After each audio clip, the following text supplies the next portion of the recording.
Hi, I'm Michelle, and wait, am I the straight-laced psychotherapist? I thought I was going to be the unconventional hypnotherapist and you were going to be the super serious trauma specialist. No, you are going to be the relationship expert, like love expert. And you're going to be the specialist who guides people with down-to-earth techniques for transmuting trauma? Yeah, that's me. Okay, good. I'll be the love expert. I mean, I am the love expert. I think we have this all sorted out. I'm Laura Richer, founder of Anchor Light Therapy Collective. And I'm Michelle Mooney, a therapist at Anchor Light, and this is Holding Ground. Today and every Monday, we've got a little bit of everything for you. Shall we? Yeah, let's do this. Good morning. Welcome to Holding Ground on KKNW. I'm your host, Laura Richer, owner of Anchor Light Therapy Collective in Seattle, Washington. And we're here every Monday morning at 9 a.m. to talk about all things in the worlds of therapy and positive mental health. As always, I'm here with my co-host, Michelle Mooney. Good morning, Michelle. Good morning to Laura and our listeners. And today we are really excited to have Amy here with us, Amy McMahan. Thank you for being here. Yes. So Amy is a licensed marriage and family therapist and has a private practice in West Seattle. She has a master's of science in marriage and family therapy from SPU, and she is also a Gottman Level 3 certified couples therapist. Yeah. Hi. Thank you for having me. So Amy, why don't you just tell our listeners a little bit more about you and your private practice and the work that you do? Yeah. So like you said, I am Gottman Level 3 trained, which means I have done 3 different levels of training in the Gottman method, and I mainly see couples in my private practice. I have a private practice in West Seattle. I also really like to focus on working with new parents, so parents who are couples who are transitioning to parenthood.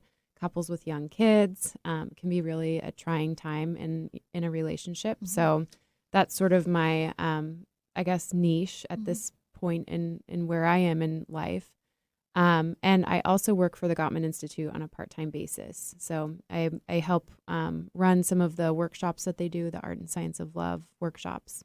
Very cool. Yeah. Well, I am so excited to have you here today because we have a really great topic that's very relevant for a lot of my clients, and I'm sure yours as well, is the impact that COVID is having on interpersonal relationships in children. Yeah, definitely. Definitely see a lot of that right now. I'm sure you both do as well. Yes. Oh, yeah. So what a great topic. And again, we're so excited to have you here. So why don't you tell us, Amy, a little bit more about how we can care for ourselves as individuals during this time of uncharted territories. And we actually did a show a while back on radical acceptance. And I know that that's a huge piece of what you do. Yeah. So I think we can all agree as mental health professionals that people are suffering right now. Mm-hmm. The pandemic has had a lot of impact on people, on individuals, on relationships, on life as we know it. Mm-hmm. And I think, the radical acceptance piece is something that I think is really important to be able to get to. But I think before you get to that piece, you have to really allow some of the grief and some of the negative emotions around kind of how you're impacted by the pandemic. Social isolation is not typically good for our mental health. Mm-hmm. We all know that, right? And to be in a place where you're shifting from working from outside the home to working maybe inside the home, and also navigating all of the other challenges and external stressors that life throws at you, it can be really tough. So I first like to emphasize allowing that grief, allowing those negative emotions, really accepting those, and then kind of moving on to this place of radical acceptance of we can't control this. This is outside of our control. We can't necessarily change where we are with this. Once you get to that place, I think it can be a little bit easier to kind of take care of yourself. So one of the things that I'm really big on is, kind of the bar is low right now when it comes to the work from home balance, maintaining what that looks like. You might have a Zoom meeting scheduled and your kid walks into the background, and that's just life as we know it now. There's no need to apologize for that. There's no excuses. That's it. And so kind of accepting that things have changed and allowing that to be, I think is a really good step. Yes, absolutely. We don't have to like the change necessarily, but I love what you said about creating space for that grief and just the upset that this has caused to our everyday lives, and that we're not going to be our best selves necessarily in these new circumstances. We might adjust to them, but it could take a little while. Right. Yeah. Especially for people who are dealing with their kids at home. What are you seeing with clients who are trying to work from home and have young school-age children? Yeah. I think that, from all of the clients that I see, the couples with young kids or children who are school age and having to do virtual remote learning, they're the ones who are struggling the most. Mm-hmm. So it's just not possible right now to be able to do everything that we are supposed to be doing. So recognizing that, in this moment, I need to focus on what my priority is. Is my priority right now, finishing this work project, or is it helping my kid with their virtual remote learning, or is it taking a break and walking around the block because we're all burnt out and we're all stressed out? I think that one of the things that works really well for a lot of my clients is this idea of self-care being, well, okay, let me back up for a second. I really truly believe that self-care is not a trite, like, go get a massage, go get your nails done. It's a fundamental shift in the way that you live your life. And right now, that's like more important than ever, right? So figuring out kind of how you can get some space, especially when you have young kids. One thing that works pretty well with my clients is I encourage them to, if they have young kids, one of the partners, if you have a partner, take the kids out of the home for a bit instead of putting all of the responsibility on the person who needs the self-care to go out and do something and entertain themselves for 4 hours in the midst of a pandemic.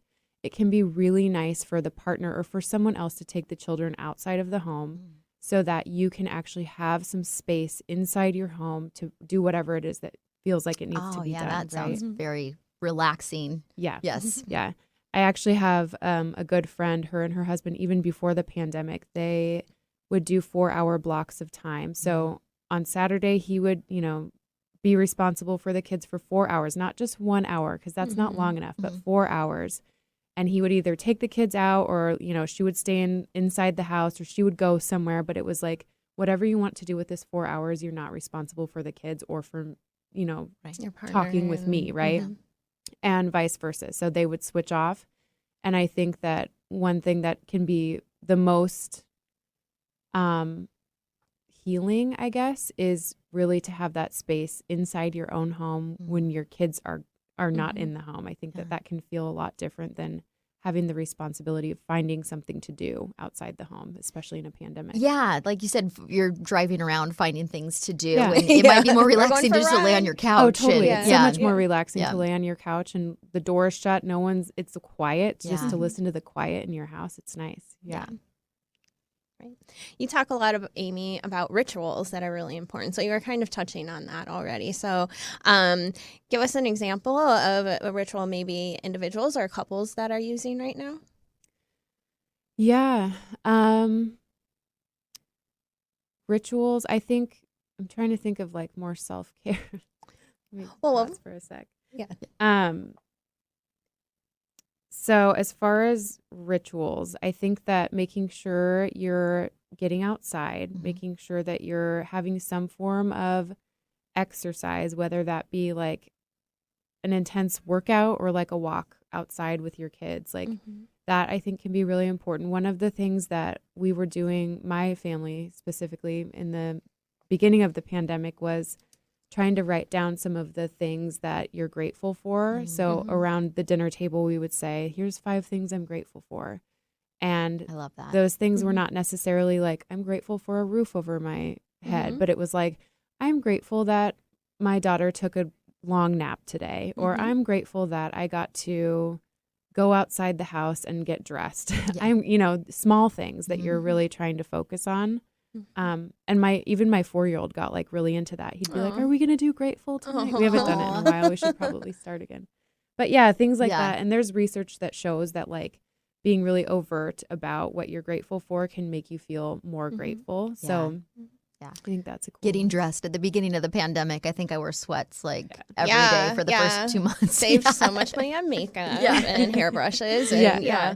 Amy, I really like the grateful list. And sometimes when I recommend that to clients and they're hitting roadblocks with that, I'll have them write down, okay, well, then write 5 things you were out of your control today, right? Like you could not have improved this. Maybe you didn't, maybe you're not grateful for it, but, recognizing like, okay, yeah, the bank was closed or whatever it is. And that was super frustrating. And then, just acknowledging things that are out of your control, kind of like the radical acceptance piece. Yeah. So, Amy or Laura, do you have any particular rituals that you like to engage in every day to kind of immerse yourself into that self-care as much as we can do those things? Yeah, I don't know about every day if I have a ritual, but I do like coming home at night and like talking to my partner and maybe having like a tea or a glass of wine or something where you just kind of reconnect and talk about your day.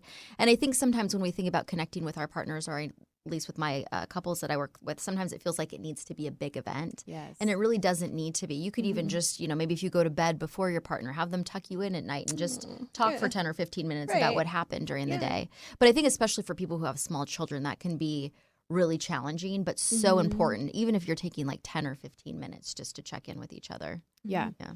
Yeah, I completely agree with that. I think that we get so pressured for a relationship to be sustainable. We are under this impression that we have to have weekly date nights, or we have to do like a weekend trip away without the kids. And it's like, no, first of all, that's not feasible now, or it hasn't been feasible. And that's not what you need. Like what you need is really just to have those small moments. The Gottman Institute calls that, they have a podcast called Small Things Often. It's just like quick tips on how to like, foster your connection and improve your relationship. And it's things like sending a nice text message, making your partner coffee in the morning. I encourage couples that have young kids to like really take advantage of nap time. So nap time can be like the time when the two of you just sit there and reconnect. You have a conversation. Maybe you go outside the house, you sit on your back steps, you have a cup of coffee, or, whatever it looks like. It doesn't have to be a date night where you get a babysitter and you have, all of these things that you're managing in order to get connected. Right. Yeah, and I think when we don't think about it in terms of small connections, when we think, oh, we have to have a date night or we have to have a weekend away, then that causes people to just push out the times to connect, and they're waiting for this big moment and that can be detrimental. And now we haven't connected in a month because we're waiting for date night, Right? And date night hasn't been possible. Yeah, Good point. Good point. Yeah, so it's the small things. it really is. Yeah. So, Amy, you just touched on briefly about how the pandemic has changed our lives forever, right? And grief, right, is a very important part of this. And I think we're starting to talk about that more. But also feelings of trauma and PTSD is something that we're really seeing, like pandemic PTSD, right? Losing our jobs and, all those kinds of things are causing this. So what are you seeing in your work surrounding that? Yeah. I'm definitely seeing kind of like a chronic state of trauma. I don't know like if acute stress. The acute stress. And I don't know if a lot of people would identify like feeling traumatized right now, but I think that that's probably what's happening. We are living in a situation where we really don't have a whole lot of control. And, for the people who are more privileged, like your job can shift to being remote, all of these things can be done, but you're also dealing with the implications of, okay, how do I manage childcare? How do I do remote learning for my child? And then there's the people who are like having a difficulty accessing resources at this point in time because they have lost their jobs, or because they're on unemployment, or they were let go because there was no work for a while, right? So I'm seeing more of like the acute stress, but I know that there is a bigger sense of kind of trauma that people are experiencing. Yeah, and I think we'll see that down the road, right?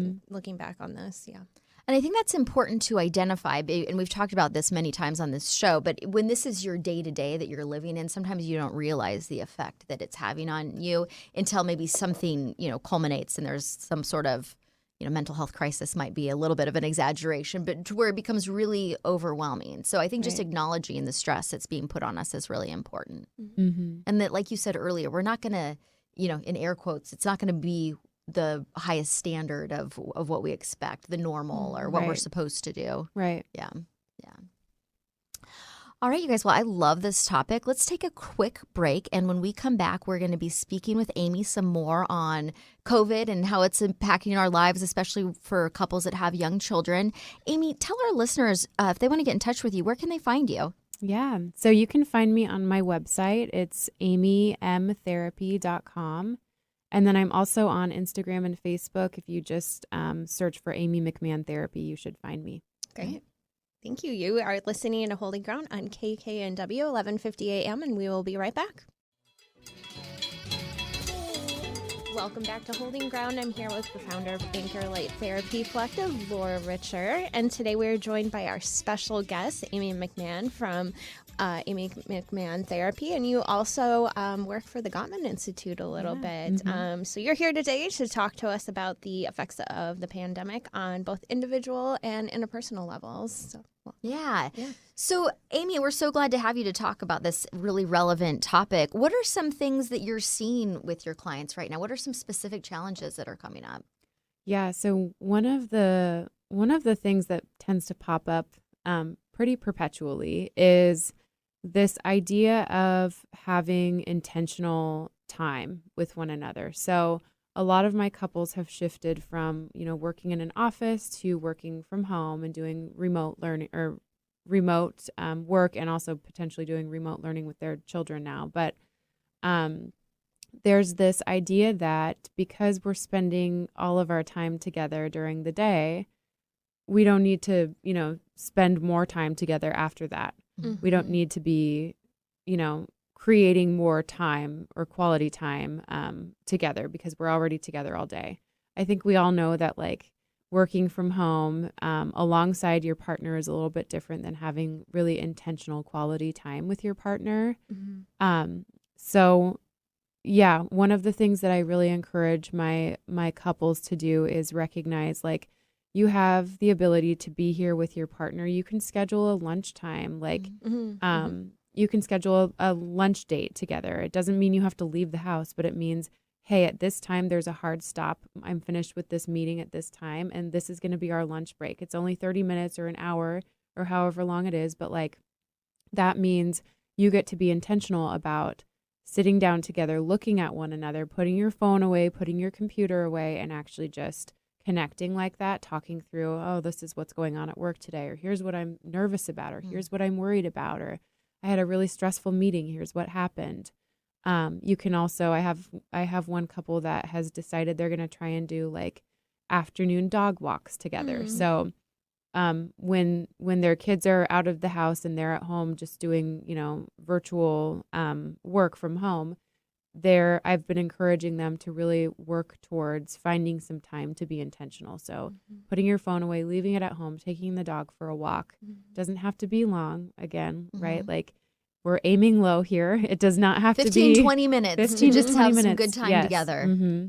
I think, even before the pandemic, I think a lot of couples were like, oh, we're in the same room, right? So that's time together, that's quality time. But yeah, if we're on our phones or just totally checked out in TV or whatever it is, right? But now it's so much more amplified. Well, and the time that's being spent together is that for a lot of couples is a very stressful time. We're Right. working from home and maybe we're all in the same house, and that's actually creating less quality time because we're just trying to figure out how to function in this Right. new environment. So yes, having that time to connect in a positive way too. Yeah, it's Yeah. interesting. We're talking about this when before I was talking about the need for space, right? So it's there's these two really big needs that we have, especially as a couple working from home together. It's the need for space, the need for alone time, the need for that individuality, and then there's the need for intentional connected time together. And then there's also there's so many needs right now that you really have to prioritize what is important. In this moment, do I need to leave the house to go on a run? Do I need to, really talk with my partner about how I'm craving a connection? What do I need in this moment? And you have to just sort of think through the priority in that moment for you. I think that that's sort of going back to what I was talking about with self-care being a fundamental shift in the way you live your life. So self-care so often becomes like, oh, I should go work out, or I should go do this, or I should, should. Mm-hmm. When really self-care needs to be, what do I need in this moment? Do I need to go to the gym, or do I need my kids and my husband to leave the house while I sit on the couch and watch Netflix? Right. Like, it's not checking something off your to-do list. It's listening to what you truly need in that moment. That's so interesting, because a lot of times I'll ask people about self-care, or if they're engaged in a negative habit that they're trying to change, like what can you do instead of that habit, whether it's like smoking or overeating, and they will always say exercise. And I will ask them, but do you actually like exercising? And often it's no. So in a moment when you really need self-care, if you don't like exercise, exercise is always good, right? But that might not be the most relevant thing in that particular situation. Exactly. Sometimes, and of course, there's a balance, right? Like, you don't want to say no exercising ever. I'm going to sit here and eat ice cream. But like sometimes you just need to sit and eat ice cream and watch a show and deal with exercising tomorrow, right? Like it's a balance, and it's really listening to what you need in that moment. Yeah. So we talked a little bit earlier about radical acceptance, but can you just explain a little more about what exactly radical acceptance means and why we need it so badly during this pandemic? Yeah. So, and you guys might be able to help me out here. My kind of idea of what radical acceptance is recognizing, once you've gone through this stage of sort of like grief, and like this part has to come before the radical acceptance part, the acceptance of the negative emotion, the grief, the sadness, the loss, the despair, really accepting that. And then once you've done that and you've sat with some of that hard space, some of those hard feelings, moving to this place of radical acceptance means like, I can't change this situation. I really have no control here. I don't like what's happening, but I am able to accept this and move forward and stop going back and saying, what if, or I wish it would have looked like this, or I wish I would have done this differently. It's, how do I move forward knowing what I know now? How do I accept the place that I'm in and be able to use some of that information that maybe I gleaned from this experience to move forward and move forward in a more positive way without feeling like this thing is weighing you down and burdening you. Yeah. And it's really the only way you can. And like you said, you have to go through the grieving process and all of the negotiating and everything that goes with that. But after that, you can't really move forward unless you accept what's happening. If I want it to be different and it's not, there's really no space to make a change. So we have to accept what we're working with and then decide what choices we can make in that environment. Right. Yeah. Exactly. A really great book on radical acceptance. I talked a little bit about her on a previous show about Tara Brach. She has a really great podcast. And we were talking about rituals earlier, and I always like to listen to a podcast as I'm getting ready for work. Now, I have to say, too, I mean, sometimes when I'm listening to a podcast, I really love this one that dissects Lifetime movies. But when I'm in that therapy, self-healing mood, Tara Brach and radical acceptance is a huge thing, and it's great to listen to. But Lifetime movies, I think, can be a great form of self-care. Oh my God, I laugh for an hour as I do like my routine in the morning, and it's hilarious. So I can tell you what it's called. Don't want to get a copyright thing. So anyway. And I think going back to being intentional with your time and making time to connect with your partner and also check in and see what kind of self-care you need, and then making sure that your kids' needs are met, all of that can feel overwhelming too. So we want to remind everybody that you're not going to be perfect at that either. We're just trying to make the best decisions we can in the moment. Yeah, I think Julie Gottman talks a little bit about this concept of being good enough. So you don't have to be perfect. You don't have to be 100%. There's no way, even in life that's not a pandemic. Like it's not possible to be perfect and to hold all of these different responsibilities and do them all perfectly. So I tell my clients a lot, you just have to be good enough. And, if you mess up, there's always an opportunity for repair, whether that be with your partner or with your children, right? Like that's the beauty of being a human and making mistakes and losing your temper and, not being the person that you wish you were in a specific moment with your partner or your children. You always have the opportunity to go back and say, I'm sorry, this is what was happening for me. I shouldn't have done that. I shouldn't have said that. And that can be really like transformational and healing to have that repair process. Yeah. So that's Yeah. something to remember too while we're living this life. And if you don't allow for that, if you don't allow for mistakes or not being perfect all the time, it really can have a negative impact on your mental health. I'm thinking of some clients that I've had just in the recent past months who really question their parenting. I mean, one client who actually does a lot for her kids and is very invested in being a good parent found herself falling into a depression because she was so hard on herself that she couldn't transition in this moment to be, the perfect online teacher and figure out, how to entertain her kids and all of and fix all of their disappointment for them by not being able to go to school and it's a lot. Yeah, it is a lot. And I think kids are really picking up on that too. I know we're probably going to talk about that in a little bit, but children are struggling too, and it's actually a really great opportunity to practice some emotion coaching with our kids around this. And we can talk more about that when we get to this next segment here. But yeah, I think that just recognizing, we cannot be perfect, and that's okay. We just have to be good enough. Yeah. Well, I think then we'll take a quick little break and we'll come back to talking about how we can help our kids during this time. This is KKNW, and you're listening to Holding Ground. Welcome back. You are listening to Holding Ground on KKNW, and I am Laura Richer, your host, the founder of Anchor Light Therapy Collective in Seattle, Washington. And today we are joined by our special guest, licensed marriage and family therapist, Amy McMahan.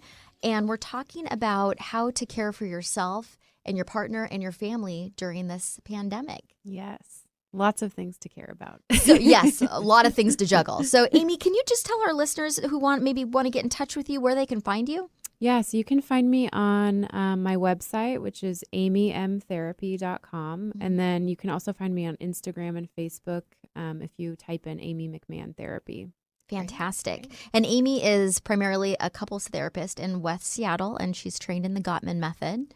Yeah, welcome, Amy. We're so excited to have you. This next topic we're going to share with our listeners is tell us a little bit more about how you can care for your children during this time. Yes. So I want to, preface this by saying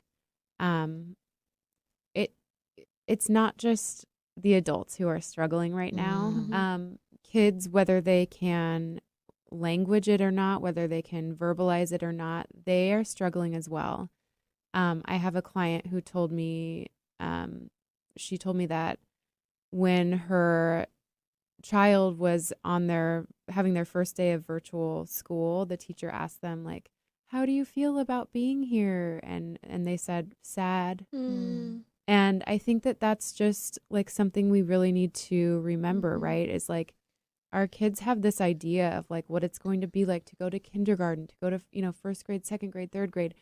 And there's this like socialization that they're getting too. And like kids, they need that badly. They need the social interaction with other people, with other students. They crave that.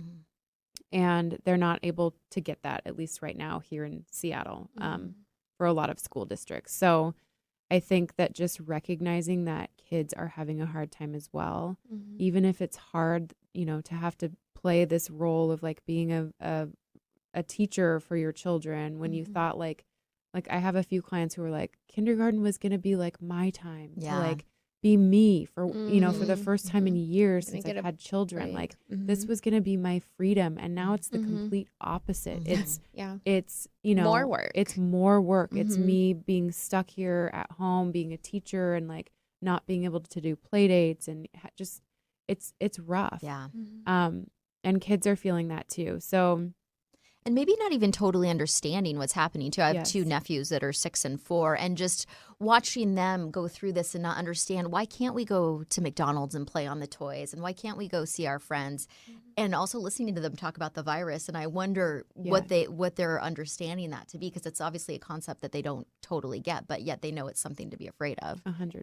Yeah. And I have a 4-year-old, and he like watching the way that he sort of understands or is comprehending the virus is so interesting.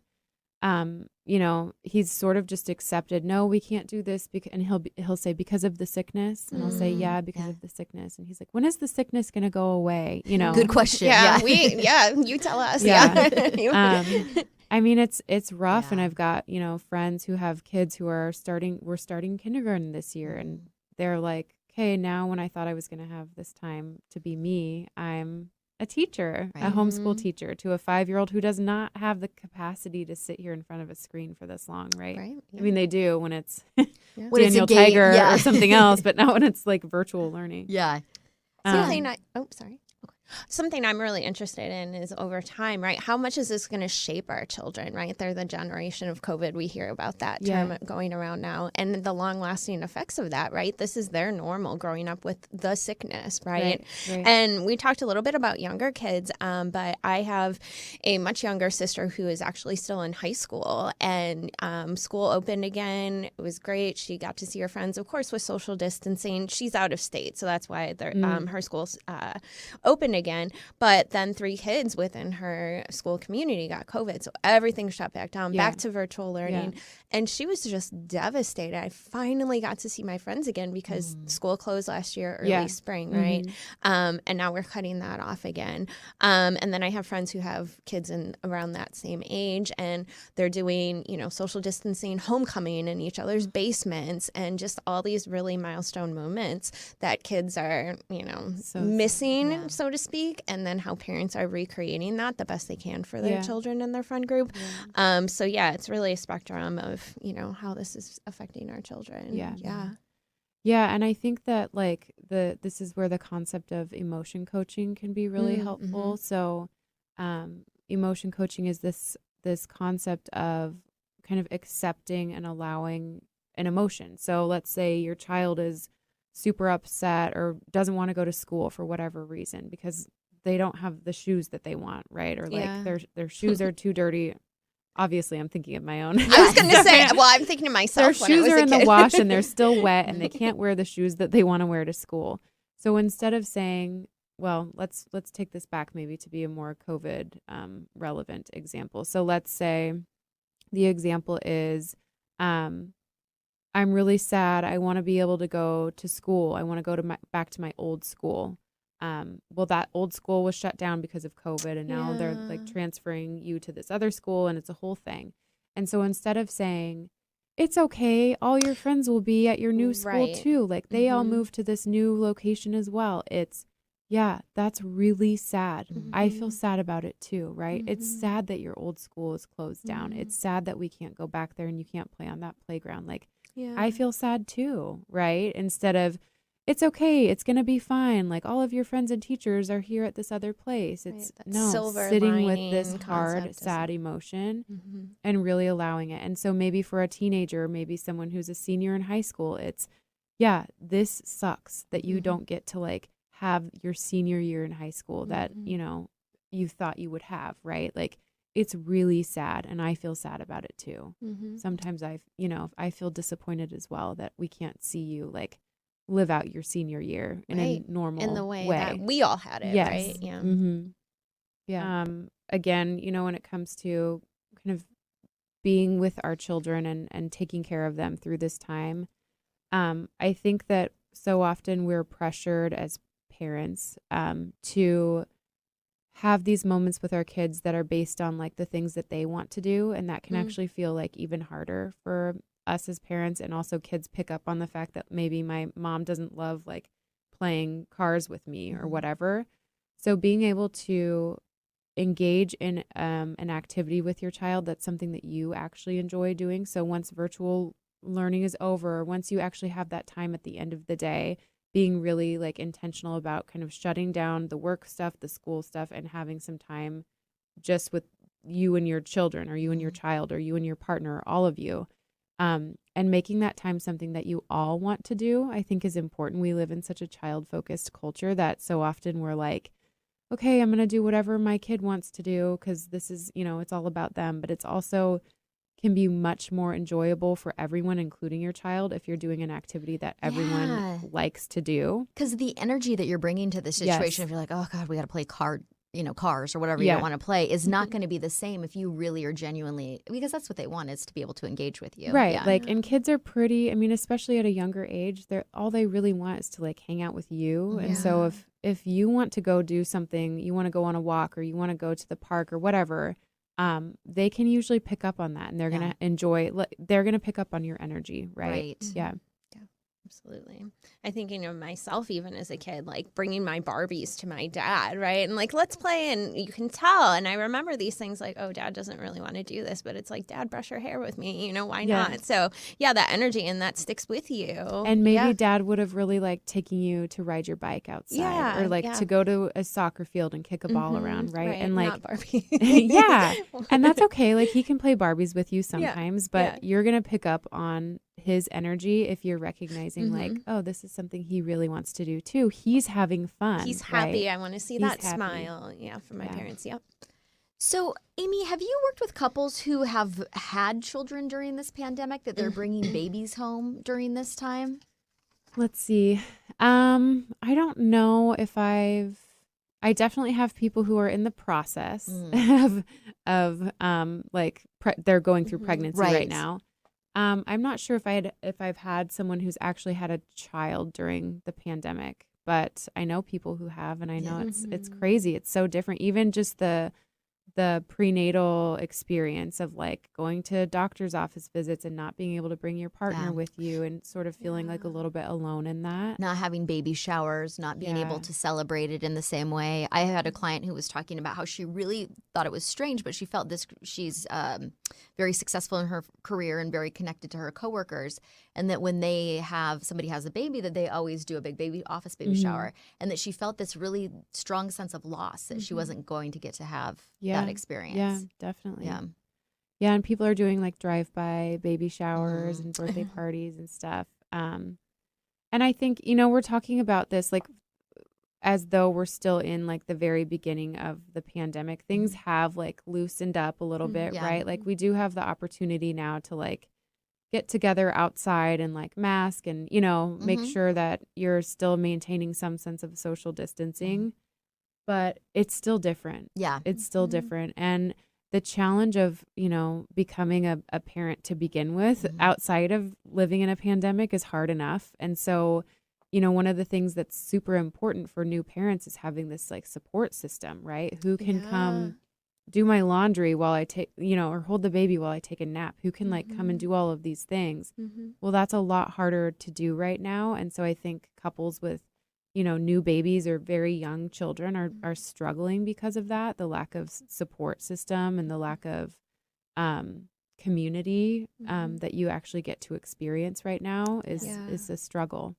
And they're really having to figure out, kind of like what you were talking about earlier, those segments of time between the partners in terms of caring for the child, the new baby, right? And, I know my kids are napping at this time, so we can do couples therapy for this one little hour that's available to us, right? But and if that baby wakes up, there goes therapy. I can't say that hasn't happened, right? yeah, exactly. So, it's a whole new world. Yeah, it is. And, I think, unfortunately, I want to try and figure out a way to make this better right now, but this is just where we're at. And I think maybe, if you have a friend or someone that's recently had a child, just checking in with them might be helpful, or, bringing them dinner and leaving it, at the door, or still making sure that you're really reaching out and checking in on new parents right now, I think is important. Sometimes just getting a nice text can change your mindset a little bit about the way things are going. Well, we certainly can't fix it or make it better, but we can talk about some different ways to maybe reframe it and see it in a different way. So let's take a quick break. And when we come back, Amy's going to tell us a little bit about the concept of finding your next thing. Yeah. Welcome back to Holding Ground. This is Michelle and Laura of Anchor Light Therapy Collective in Seattle, Washington. Don't forget you can find us at anchorlighttherapy.com/get started to schedule your complimentary 20-minute consultation and talk to one of us. You can also find us all over social media, Facebook at Anchor Light Therapy Collective, Holding Ground on Instagram, and also Anchor Light Therapy on Instagram. And Laura, I don't know if a lot of listeners know this, but we're on YouTube. Sometimes we film these live, like today. Yes, videos and everything. Yeah, Check it out. yeah. Put faces to the name and all of that. So, and then of course we're welcomed by our special guest, Amy McMahan. So welcome. Yes. And so Amy is a licensed marriage and family therapist in West Seattle. And we've been talking today about the impact of the pandemic on our relationships and ourselves and children and parenting and everything. Mm-hmm. And so, like you said before, Amy, we can't fix this. We can't change it. But what are some different ways that you help clients reframe this or look at it in a different way? Yeah. Yeah. So I actually I recently was listening to a podcast by, it's called Marriage Therapy Radio. It's by Zach Brittle and Laura Heck. They're both certified Gottman therapists. And they were talking a little bit about like the impact of the pandemic on us. And one of the things that really stood out to me was this idea of like finding your next thing. So what is it that you've been maybe putting off for a while because you haven't had the time or the space to be able to invest or, put time into a new project. Mm. And obviously I'm recognizing that this conversation feels a little bit different than what we were talking about before with people like needing more space, needing like to take time for themselves, feeling really burnt out. And that's one like population that's been affected by this pandemic. I think there's another population of people who are maybe like working professionals, like single, young working professionals who are now not getting a whole lot of like interaction with other people because they're working remotely. They're not going into the office. They're, spending time at their homes where they're living maybe by themselves. And they're also working alone, in the same space. So for people where this pandemic is impacting them in the sense that they're feeling isolated and lonely and just lonely, I think is such a good way to describe it. This might be an opportunity for you to think, what is the thing that I've been putting off for so long? Is it starting a podcast? Mm-hmm. Is it going back to school? Is it learning how to knit? Like, what are these things that like you've always thought about maybe trying but haven't had the time or space to do? Yeah. This could be a really great way to kind of find that opportunity and grow. Mm-hmm. And I think that goes back to what we were talking before, no matter what your circumstances, that acceptance that this time is what it is and we have to look at it in a way that we can use it in the most effective way possible. So maybe we can't go into the office and see all our friends like we normally would. I have my 20-something clients, a lot of their socialization is around their work environment and they're at home by themselves now. Yeah. But what are some things you'd like to accomplish during this time? Right. Yeah, and it's a way where you can really like lean into that creative outlet that maybe hasn't been tapped into for quite some time. Mm-hmm. Yeah, I've been telling Laura about this a little bit, but my partner has decided to take on woodworking projects and has created this whole entertainment system now where he can fit all of his game consoles, and it's beautiful, but woodworking was not on the table before. But now it's like I'm going out to the garage to stain this thing, and I'm like, okay, well, I'm still going to lay here. But yeah, I mean, those are just some examples, right? Picking up on new hobbies. I can't say I really have, but maybe we're still working in the office quite a bit, so we don't have that. Do you want to start building something? Buildings to do some woodworking, maybe? That's always a possibility. We could use some shelving in the office, maybe. Maybe we can get your partner over and see if you could do some shelves over there. Right. Yeah, a mural of some sort. Yeah, but there has been earlier when I was still working from home, we, when I say we, I mean my fiance, mostly remodeled our bathroom and we did a lot of different projects. So there were a lot of things that we were able to do that we wouldn't typically have time for. So, and things are progressing. Like you said, we have a little more freedom, but there are still quite a few restrictions in place. So we want to learn how we can work around those and make use of this time and not just, do the silver lining thing because we don't like what we don't like. But but if we can accept what's happening, sometimes we are able to see other options. Yeah, and I think it's also important to recognize that the way the pandemic is impacting you is not the way it could be impacting someone else. So if it's really tough for you, if you're finding a hard time like getting space and having, time to take care of yourself, there's someone else that's probably a friend or a coworker who's really struggling and who's lonely and isolated. And So I think it's important to check in with the people in your life and the people around you. Like, how are you doing? What do you need? Like, is there any way that I can help support you in getting that? Can I bring by a meal? Can we do a social distancing happy hour? Can we, what are some of the things that like the people in your life need, because it might look different than what you need at this point. Yeah.